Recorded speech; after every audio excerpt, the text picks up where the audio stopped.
Não perca o programa Esporte Hoje toda segunda-feira às 18 horas no nosso canal do YouTube. Aqui nós trazemos toda a emoção do universo esportivo diretamente para você. Fique por dentro de todas as notícias do esporte que acontecem no Espírito Santo e no Brasil. Inscreva-se, ative as notificações e faça parte desse encontro semanal dedicado ao seu amor pelo esporte.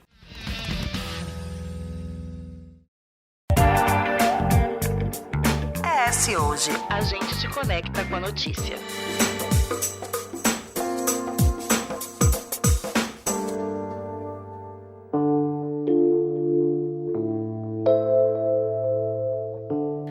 Tudo começa na década de 1960, quando as leis dos Estados Unidos oprimiam e puniam qualquer forma de movimentação LGBTQIANP+. As ações policiais em bares frequentados por essa população eram constantes e essas ações acabavam gerando muitos conflitos. Em 28 de junho de 1969, os frequentadores do bar Stonewall, em Nova York, se uniram contra uma dessas abordagens, o que incentivou uma série de manifestações e confrontos. A rebelião, como ficou conhecida, é considerada o marco zero do movimento moderno pelos direitos da comunidade. No ano seguinte, na mesma data, foi realizada a primeira Marcha do Orgulho Gay, que comemorou as conquistas dadas a essa comunidade.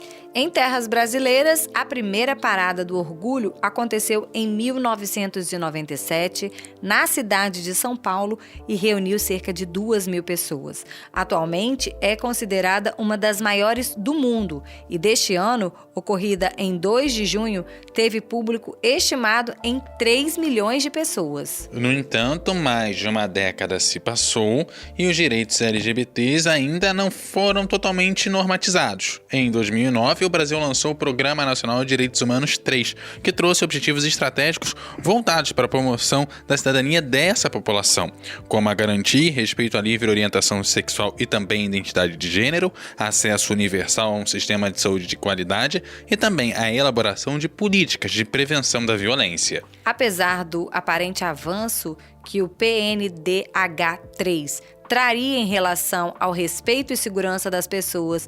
LGBTQIAPN+, nos 15 anos após a sua publicação, a violência continua e continua atingindo essa parcela da população de forma intensa e ininterrupta.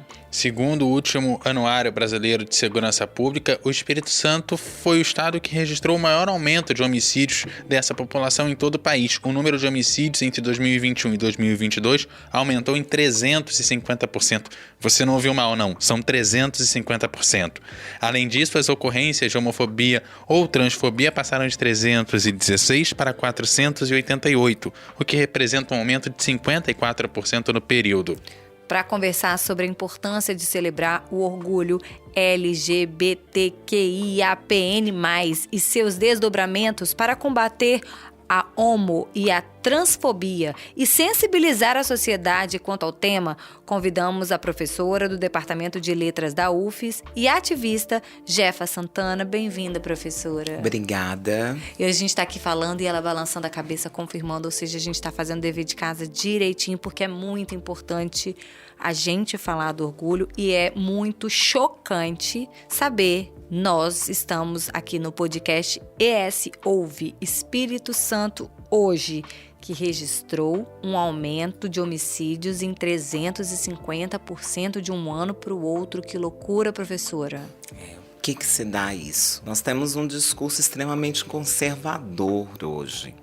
E o Espírito Santo também entra nesse lugar, né, como o Brasil, em pensar que políticas são feitas ou que formas que são pensadas, identidades e orientações. Né? As pessoas tendo o direito de ser quem elas são. Né? E aí a gente se choca com esses dados. Imaginar o que as pessoas não diz respeito a elas, né? Não estamos desrespeitando a elas, estamos pedindo respeito a nós. Então, pensarmos assim, que essas identidades e essas orientações só querem simplesmente respeito. Respeito, viver e viver. Viver, ser livres, né? Não estamos te atingindo, o problema não é comigo. O problema é de todo um discurso que tem em volta relacionado as questões de gênero, de sexualidade, que aí a gente tem os dispositivos de controle, que aí esses dispositivos de controle a gente vai pensar religioso, a família, e lógico, e que também nós precisamos pensar sempre que a gente deve ser o quê? Livres em aquilo que nós acreditamos, né? Em ter uma sociedade laica, de fato, que respeite as pessoas com as suas identidades, com as suas subjetividades, com seus efeitos de vida. Porque os dados que a gente traz são sempre assim... A gente tem uma introdução que é um pouco mais livre pra gente poder falar sobre o assunto. E no nosso canal do YouTube, a gente tem um programa chamado Desenvolver. E em um dos episódios nós falamos sobre todas as formas de amor. E uma das nossas convidadas foi a presidente da Associação de Adolescente Trans. E ela também é uma professora. E a professora, eu não me lembro o nome agora, porque já faz um tempo que a gente gravou, mas segue lá no nosso canal do YouTube, vocês vão ver, é muito bacana esse episódio. Todos os 12 episódios são, mas esse é muito bom. E a gente falando sobre, na adolescência, ver o filho não se identificando como um rapaz foi um choque muito grande. Mas nada seria mais chocante do que vê-lo saindo pela porta e não encontrando amor. Porque se dentro de casa você não tem um amor e a base, o mundo não vai te dar. Então isso já causa uma desestruturação. A pessoa já vive marginalizada, porque a família é a base de tudo. E sabe o que é engraçado? Eu não vou nem falar muito porque eu não terminei de ler ainda. Eu tô lendo, mas eu peguei pra ler o livro primeiro trans do Brasil, né? E o nome do livro é Viagem Solitária, né? Logo que eu peguei no livro, comecei a ler. João Nery. E uma das coisas que me choca, assim, começando ali com esse título, é quanto que as lutas, exatamente o abandono da família, às vezes a dificuldade de encontrar um amigo que te tenha o respeito pleno, né? Da coisa, o quanto que isso não te torna exatamente solitário, né? No processo. E aí quando a gente fala do orgulho, a gente não tá falando do orgulho da vaidade, da festa, não, é do orgulho do acolhimento, de fato, do respeito, do entender o viver do outro. Tanta gente de forma política, de qualquer religiosa, levanta a bandeira porque a gente luta pela liberdade e não respeita a liberdade do outro. Que liberdade é essa que você tá lutando? Porque se é só a sua liberdade, então você não está lutando pela liberdade. Então isso assim, é tão profundo a gente discutir isso, é tão importante a gente transformar isso, não no mês de junho, mas todos os anos, o ano inteiro, essa discussão. E no seio familiar a gente falar, eu falo isso hoje na minha terapia, eu estava falando com a minha psicóloga, eu acho tão importante passar para os meus filhos, ser bom, gentil, tão importante, porque nós vamos lidar com os diferentes. E quando você é bom e gentil plenamente, a diferença não vai impactar. Porque eu sou gentil porque eu sou gentil. Eu sou boa porque eu sou boa. Eu sou legal. Eu acolho, eu respeito porque eu respeito. E diz respeito a mim. A cada um. Então, eu acho que a gente tratar sobre isso não tem como, assim... Se a gente estivesse resumindo o episódio agora e não iniciando, é mesmo assim, esse amarrado no início e no fim, é isso. Sim. Do acolhimento, do respeito, do ser gentil e generoso por ser e de respeitar. Respeitar como a pessoa se veste, como a pessoa se gosta, como a pessoa se vê, como a pessoa é, pra gente seguir a sociedade e crescer. Talvez a gente não cresça em tantas coisas por conta disso. E é uma luta diária para todas as pessoas, né? Para todas as pessoas, diríamos assim, para você que tá citando, para ele que tá citando, para todos. É uma luta constante para dizer sobre quem é e entender o outro. É um efeito que a gente tem, autoridade, né? O que é isso? É a gente tentar compreender a outra pessoa e a paridade também. Como é que a gente vai perceber essas questões, né, de vida, que são pessoas vivendo, pessoas se constituindo, né? E as bases, quais são as bases? E aí, como é que a gente consegue realizar ações que não envolvem só o podcast, envolve o dia a dia, envolve a marcha, envolve outras coisas, para que efetivamente a gente tenha uma sociedade mais igualitária e também, eu acho que mais importante num primeiro momento, é mais segura. Exatamente. O que a gente vai pensar? É uns efeitos que aí voltamos ao que eu disse anteriormente. É a base. Como que a gente vai trazer esses efeitos? Daniela já trouxe essa questão da família, então existe uma base. E aí a gente tem outros lugares que a gente passa por muito tempo. E aí a escola, sobre esses efeitos, também tem, diríamos assim, quantas pesquisas e movimentos a gente tem sobre a questão de gênero, sexualidade na escola. Como docentes, pessoas docentes, professoras e professores pensam nisso. Que formação que a gente teve também?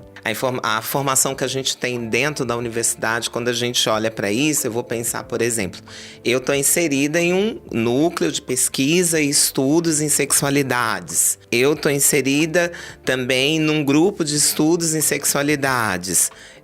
Isso já vem de uma longa data dentro da minha formação. Por exemplo, mas isso será pela pessoa que eu sou e por outras pessoas também, que estavam ali em busca de um coletivo. Então, falou em segurança, a gente vai buscando o quê? Que espaços que eu sou acolhida, que eu sou acolhida. Onde eu tenho espaço para ser quem eu sou? Ou que caminhos também e processos eu vou trazer para as pessoas que estão muito mais próximas de mim, que é a minha família, que é a minha mãe. Então, como é que a gente vai se constituindo aí? Como a gente vai olhar os controles sociais? A gente tem as questões jurídicas, que aí é o que a luta pelos direitos, né, da comunidade LGBTQIAPN+, essa luta constante, né, pelo direito de ser quem é. E aí a gente vai pensar que essa palavra que trouxe agora, segurança. Essa segurança, ela vai estar no acolhimento, na luta, que é uma luta constante para vivenciar esses aspectos. E tem uma segurança que muita gente coloca como crítica e vem reclamar, que é a questão do casamento para essa galera, porque é a segurança de você construir um patrimônio, construir uma família, e é o seu direito de herança daquilo que você construiu. Exatamente, porque aí, qual é o direito que nós estamos? O direito brasileiro, ele é constituído, né? A história do direito, se a gente for pensar, é uma espécie de controle. E aí, não queremos controlar os nossos corpos. Temos que pensar formas como a gente quer. De igualdade, pensar assim, o direito a querer casar-se é um direito. Não é aquilo que eu quero pra mim. Mas, diríamos assim, as pessoas têm que ter essa liberdade, esses direitos de estarem juntas, de viverem juntas, né? E isso é assim, é uma questão também que vai trazer críticas, reflexões, mas o mais importante é o quê? É a gente fazer reflexão sobre a nossa vida, entender os processos delas, né? Que a gente vai perceber que, assim, pelo fato dos grupos, né, dos grupos, dos coletivos de pessoas LGBTs, pensar que eles proliferaram e hoje eles estão nas redes sociais, vários ativistas, várias pessoas ativistas que estão nessa luta, né, nessas formas que a gente tem eram mais organizadas. Hoje a gente vê quando a gente vai no Instagram, a gente vai perceber dentro das tecnologias o quantas pessoas ativistas a gente tem falando sobre as questões de gênero. Sobre as questões de gênero, ou até atrelando, né, gênero, raça, classe, que uma coisa muitas vezes não vai estar separada da outra, exatamente porque aí a gente vai olhar quem que são as pessoas mais mortas LGBTs. Aí a gente vai lá, vai perceber que o recorte de raça tá junto. Então isso já começa a trazer algumas reflexões sobre algumas questões dos controles sociais, de algo conservador. E a gente vai percebendo que movimento aí e como a gente pode pensar o quê? Na segurança. Como que essa segurança ela pode acontecer? Que medidas podem ser feitas a partir do momento quando a gente tem a criminalização, né? Quando a gente tem a criminalização, a gente já tem alguma questão aí frente. Homofobia, a transfobia, a bifobia, né? Os crimes que são cometidos com pessoas dissidentes. Então a gente vai analisar e vai ver. Algumas medidas são tomadas, mas o que mais tem que ser feito? Que efeitos maiores são esses? Dentro da gente pensar saúde, educação e direito, né? Esses 3 pontos aí que nos controlam socialmente.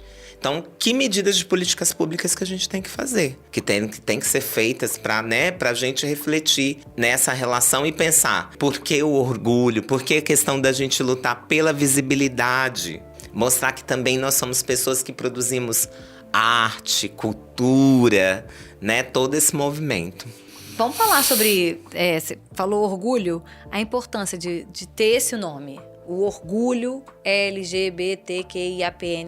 Eu falo devagar porque, assim, agora são várias... Cada vez mais aumenta, e a professora estava explicando antes da gente começar a gravar, que essa necessidade de aumentar as letras que formam essa sigla é para as pessoas se identificarem, para todos terem identificação, pertencimento mesmo. Vamos falar nome de cada uma? Isso. L, lésbicas, gays, G, gays. B, bissexuais. T, transexuais. Q, queer. I, intersexo. A, assexual. P, pansexual. N, não binárias. Ok, todos não esses. binárias. E falar do orgulho, porque esse nome, a importância disso, a importância para a comunidade. Do orgulho de ser quem é. E porque tá em um lugar de vulnerabilidade. É a grande questão. Eu tenho orgulho de ser quem eu sou, independente dos olhares que venham sobre mim. Então, e também do lugar que vem da luta. É da luta, não é porque diríamos assim, né, naquela brincadeira, por que não tem orgulho hétero? São lugares que a gente tem que pensar o quê? Que existe uma força sobre quem nós somos.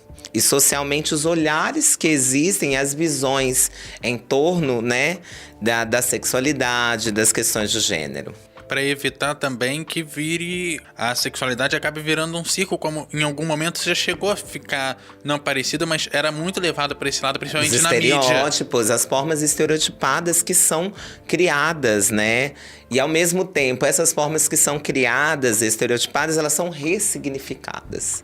Né? Os termos também são ressignificados. No dizer, como você disse, do orgulho. Eu tenho orgulho de ser uma bicha. Eu tenho orgulho de ser uma trava.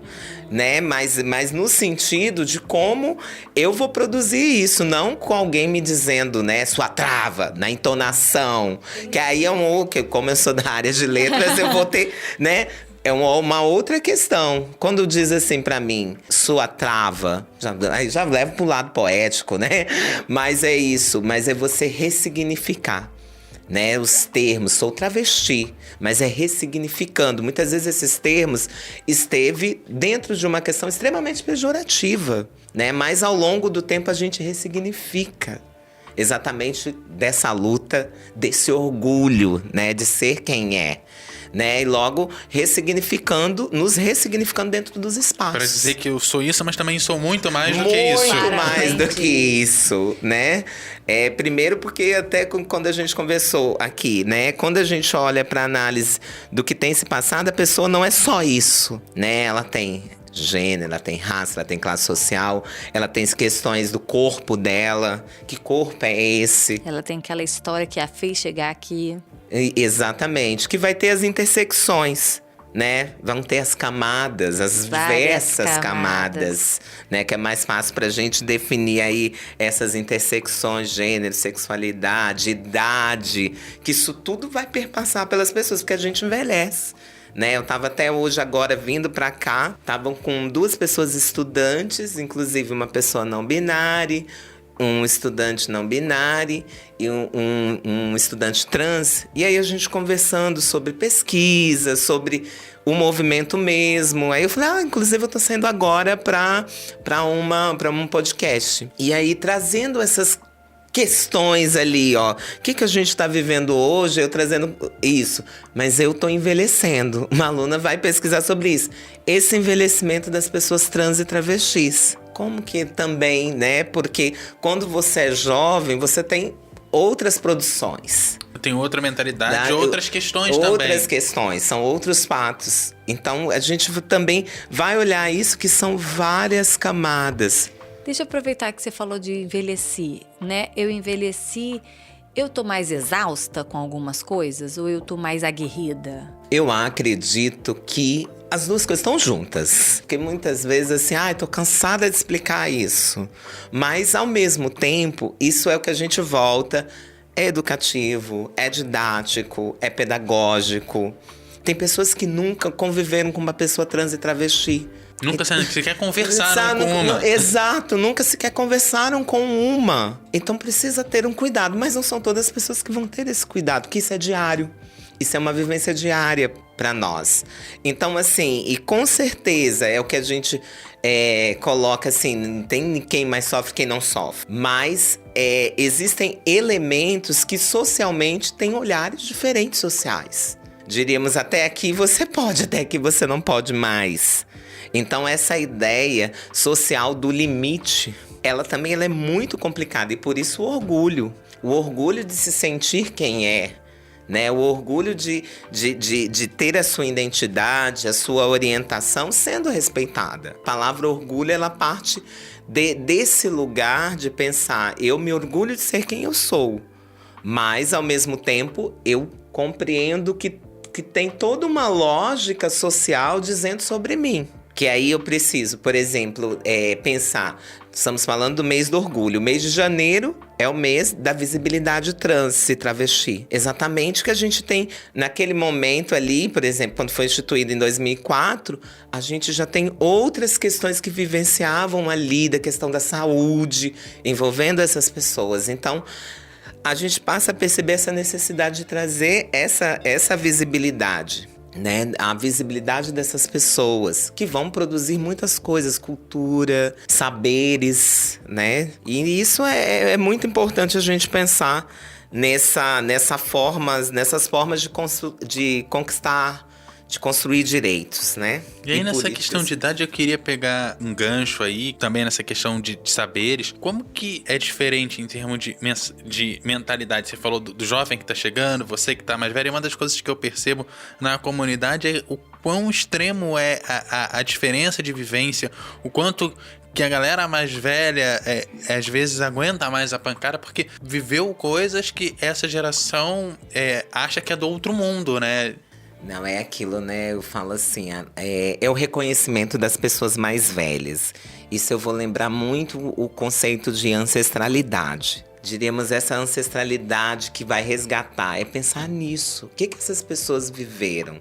Então é ter esse reconhecimento ancestral dessas pessoas que vieram antes, que vieram na luta. É muito utilizada diríamos assim, na filosofia africana, mas esse conceito para a questão de pessoas trans e travestis, e principalmente quando a gente olha quem estava na frente, né, do movimento, eram pessoas trans e travestis negras, por exemplo.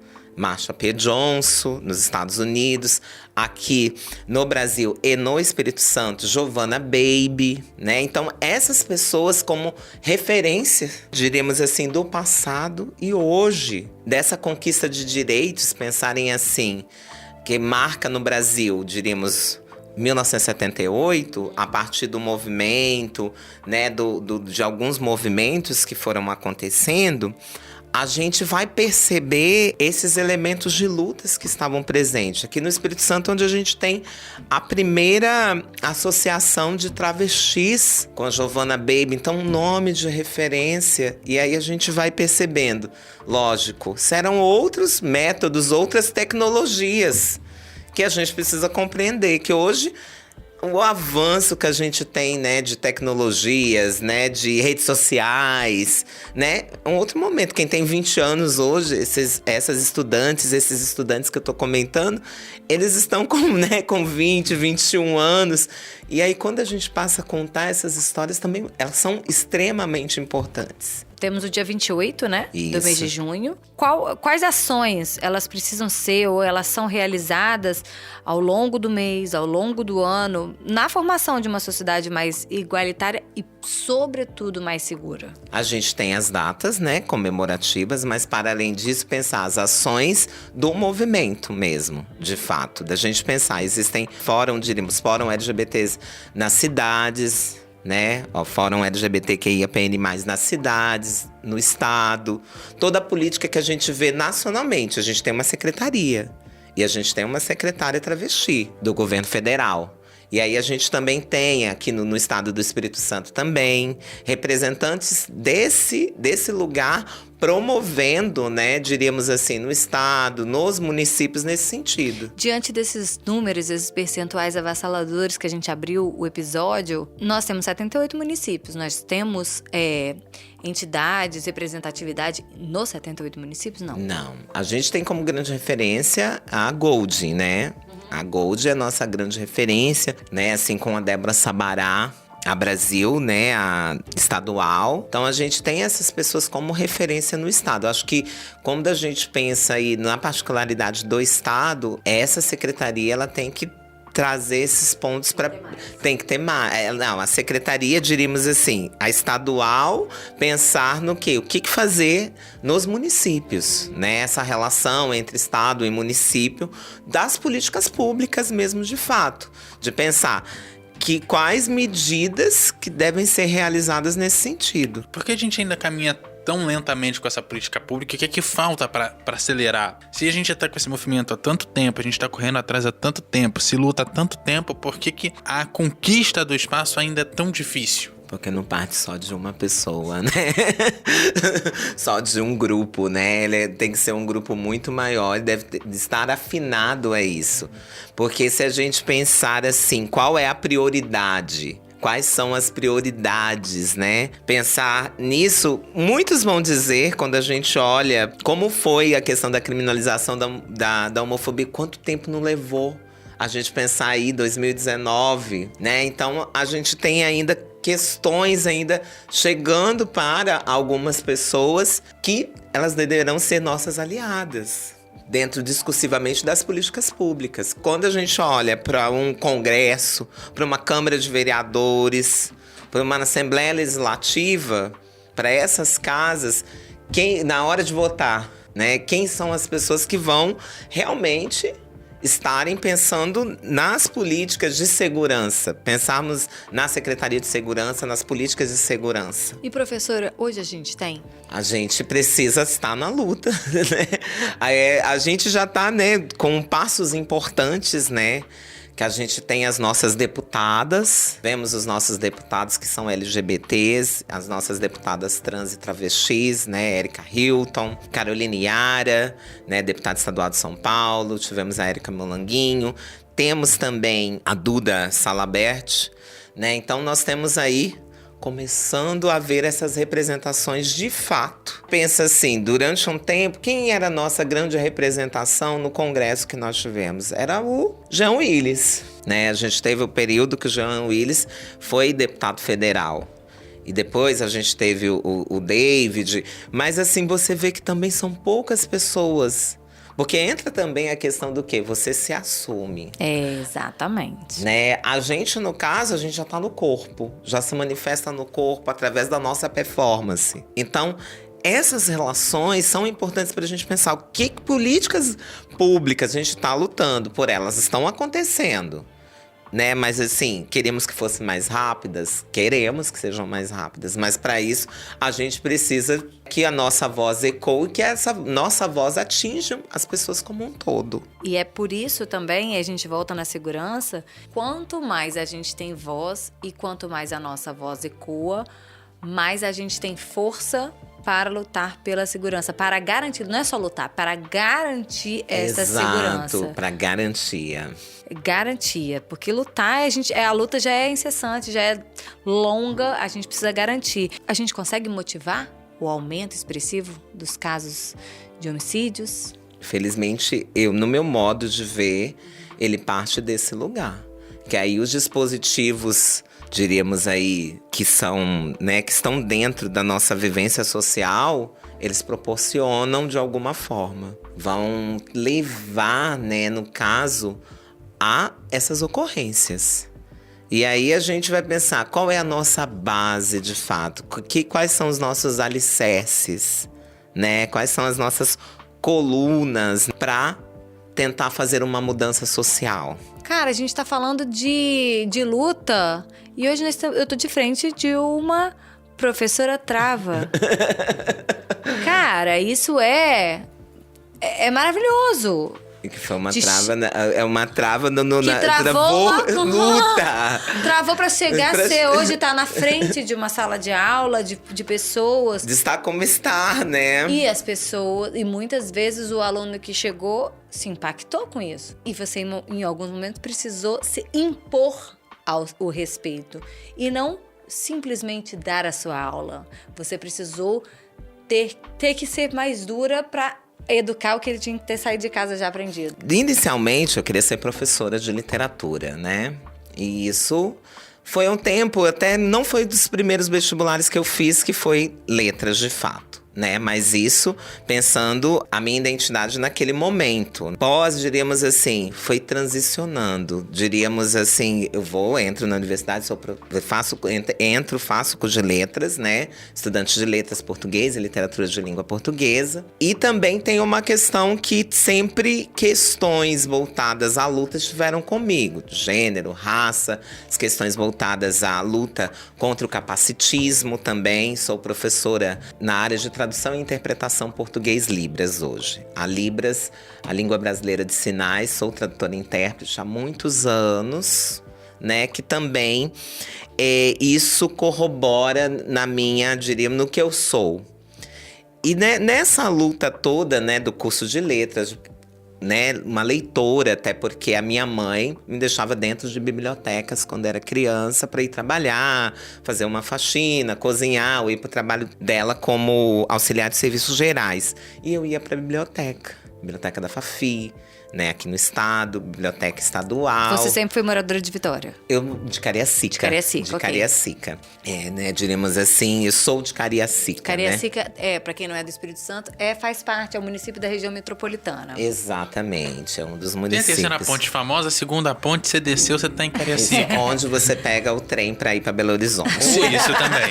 Tá vendo? Minerada sabe o que é isso. Esse momento, e aí dessa vivência, né, diríamos assim, sendo mais linear, né, das bibliotecas, me leva a essa paixão pelas letras, né, diríamos assim. Entro na universidade e uma coisa que eu falei recentemente, como foi importante a universidade na minha vida para que eu pudesse me entender as minhas questões de gênero e sexualidade.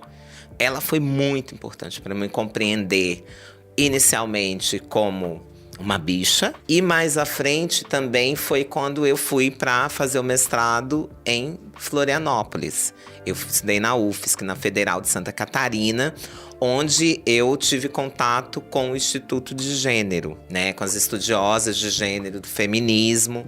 E isso fez a minha formação fomentar e eu me entender dentro desse processo. Você falando um pouco disso, aproveitar e colocar na conversa qual a importância dessa pauta feminista nessa questão do orgulho, que já que você entrou nesse observatório de gênero, já emendar aí. Porque também diríamos assim, né? A gente, a partir dos estudos feministas, os estudos de gênero, os estudos queers, erguem, né?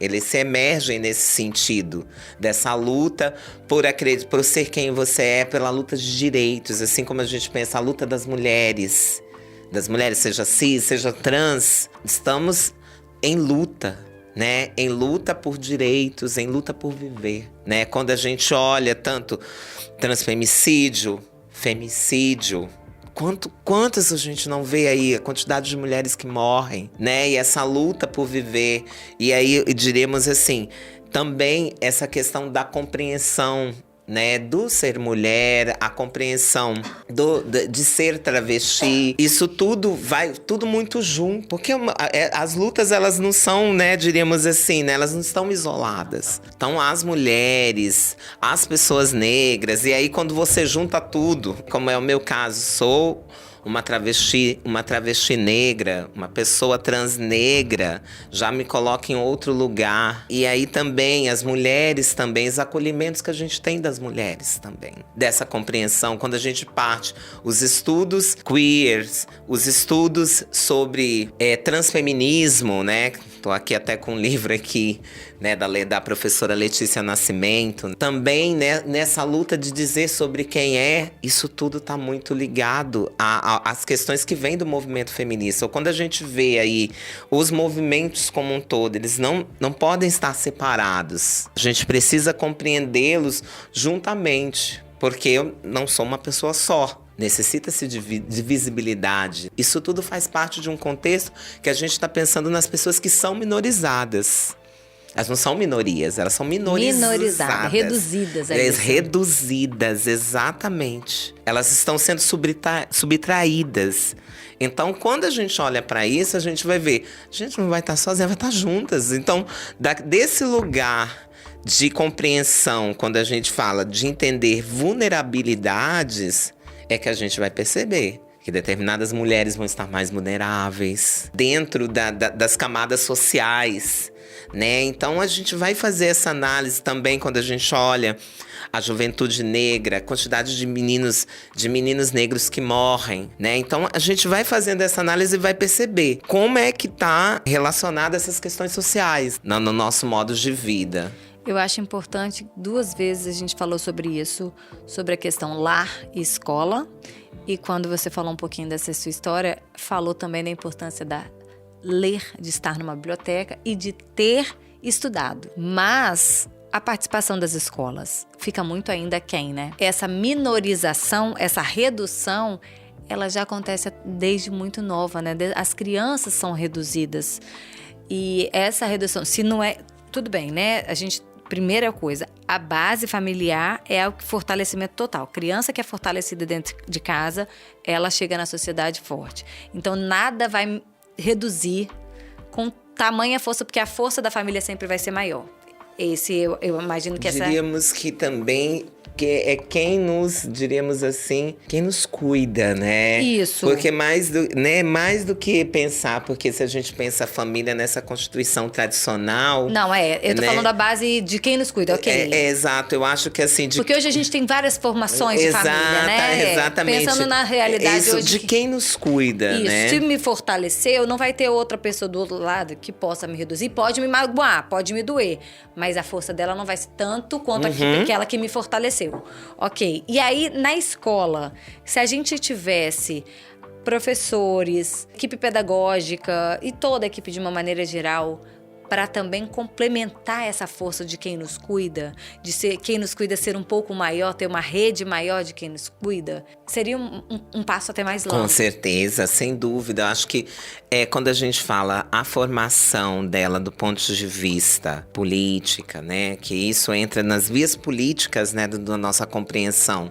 A gente ter uma formação, como eu falei, nas nossas bases, né, que os docentes, por exemplo, a gente pensar hoje quais são as universidades que têm uma disciplina de gênero e sexualidade. A gente tem optativa, a gente precisa criar ela como uma cadeira, porque ela vai ser importante para toda a universidade. Ou que, de fato, um fato, assim, um sonho, que isso perpasse por todas as disciplinas numa formação. Esse é o nosso grande sonho, ou até mesmo o que o próprio, diríamos assim, as próprias políticas, né, educacionais têm pensado, que o currículo ser transversal. Mas a gente sabe que muitas vezes isso não tem acontecido. Então tem que criar uma disciplina, assim que, por exemplo, que na Universidade Federal do Espírito Santo a gente tem a disciplina de questões étnico-raciais, para as pessoas compreenderem, principalmente nas licenciaturas, né? No caso das licenciaturas, tem a disciplina de ERE, questões étnico-raciais.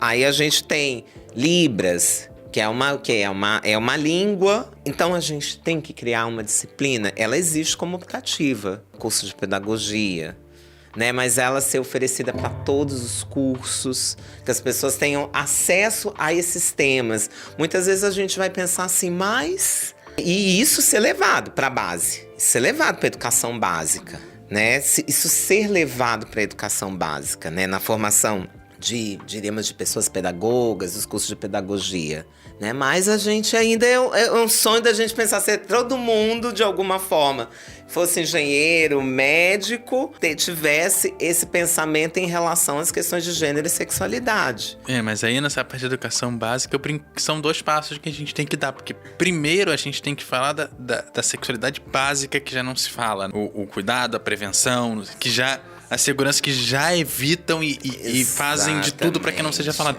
Se a gente não consegue falar disso, como que eu dou um passo à frente para falar de gênero? Fica difícil. Fica difícil porque a gente tá pensando... São coisas que a gente tá pensando na nossa subjetividade. Quem a gente é. Ou como a gente quer que as pessoas sejam. Sejam respeitosas. A identidade de alguém. Uma identidade de gênero, a orientação. Quando a gente lida com criança, é uma das melhores coisas que eu digo assim, pra gente se compreender. Porque uma criança, lembra, esses dias me perguntou: você é menino ou menina? Eu sou uma pessoa. Ponto. Morreu o assunto. Pra ela tá tudo certo. Então eu acho que assim, dentro dessa perspectiva também, assim, o que a gente leva pra escola? É isso. São pessoas, nós convivemos com pessoas. E essas pessoas, elas têm nomes. Então, assim, você não vai dizer igual você olhar uma imagem. Não, eu vou dizer ali, aí a gente já dá várias características pra elas. Você não fala oi pessoa também, você fala oi Jefa, oi Daniele, oi Eduardo. Exatamente. Não é isso. Então, assim, quem é você? Eu sou Jefa, eu sou Daniele, eu sou, enfim, né? Exatamente, seria isso. Então, quando a gente vai pensar isso, né, como o Eduardo tá falando, a gente pensar isso, né, na educação básica. Mas são coisas mais... porque aí a gente tá pensando que é infância. A gente tá pensando na infância. Então, como a gente vai pensar infância com relação a gênero, a sexualidade, a identidades, as dissidências, as crianças dissidentes, né? Como a gente vai ter esse olhar para uma criança, que ela é uma criança. Criança. É isso. Ela é uma criança. Não ela é querer avançar a idade dela, mas o que ela, naquela idade, ela pode compreender, a gente pode levar. Exato. O que a gente pode levar na infância? O que eu posso levar para essa criança na infância dela? Eu acho que hoje a gente tem pessoas que têm feito pesquisas, estudos, até mesmo falei aqui do GAPS, do grupo, do núcleo de sexualidades, o professor Alex Rodrigues, que foi o nosso fundador, realmente vem pesquisar essa questão das infâncias, né? E que é aquilo, ela é uma criança. Ela é dissidente. Se a gente vê uma questão de dissidência em relação a gênero, como a gente vai lidar? Temos que lidar com o quê? Com uma criança. Nós não temos que determinar, dizer que é assim. Até porque se você diz que ela é assim, ela deixa de dizer o que ela é de fato. Exatamente, que é aquilo, ela já me disseram o que eu sou, então Exato, né? Já definiram por mim. Exato, já estão dizendo que eu não sou homem, já estão dizendo que eu não sou mulher, e enfim.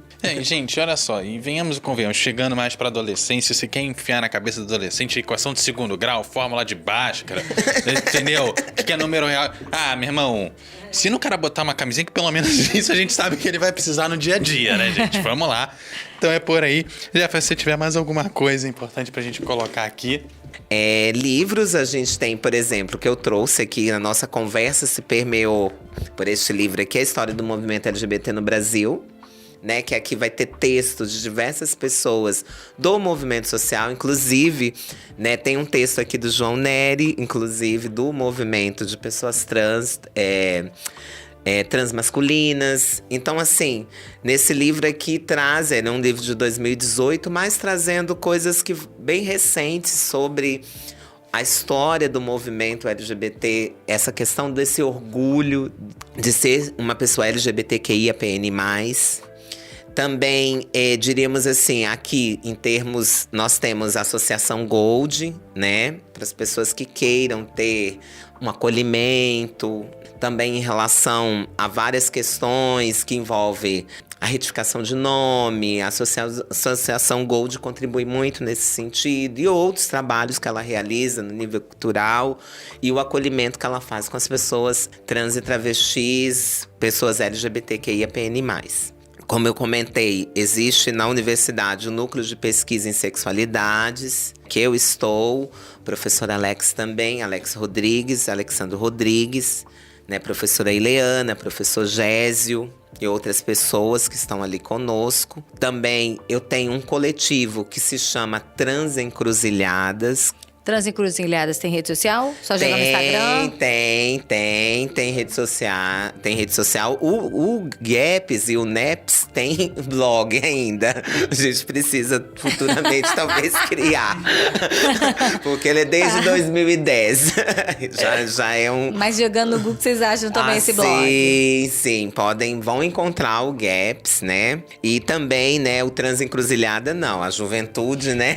A juventude tem nos ajudado a difundir, né? Então, Transencruzilhada não tem nenhum ano ainda, esse coletivo. Mas que a gente tá ali estudando a produção, né, das pessoas trans e travestis. No NEPS e no GAPS também a gente tem estudado, né, a produção das pessoas LGBTQIAPN+.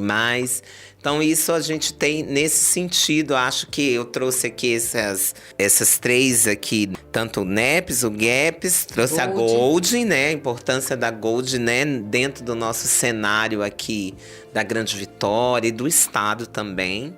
A gente tem percebido esse trabalho, olhar também o que a própria Secretaria Estadual tem feito, as políticas LGBTQIAPN+, no Estado.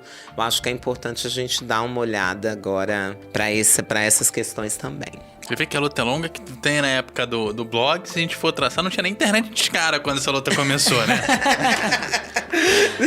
Ai, muito feliz de fato ser ES hoje real, plural, atual, buscar sempre dar voz, buscar dar espaço e tá aqui sempre quem tá nos ouvindo e tiver um tema, uma discussão, um projeto, nós estamos aqui abertos para ouvir todos, para acolher e, sobretudo, para difundir, porque esse microfone tá ligado para todo mundo. E o ES Ouve tem edição de Eduardo Couto, o texto é a produção de Carol Boeri e a apresentação e direção de jornalismo de Daniele Coutinho. Galera, aquele abraço e até a próxima. Professora, muito obrigada e até a próxima. Obrigada a vocês.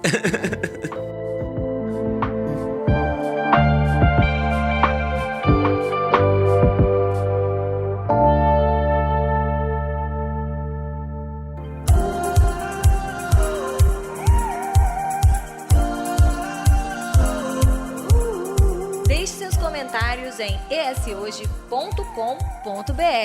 É lá que você se mantém informado todos os dias. Nos siga também nas redes sociais e em nosso canal do YouTube, @ESHoje.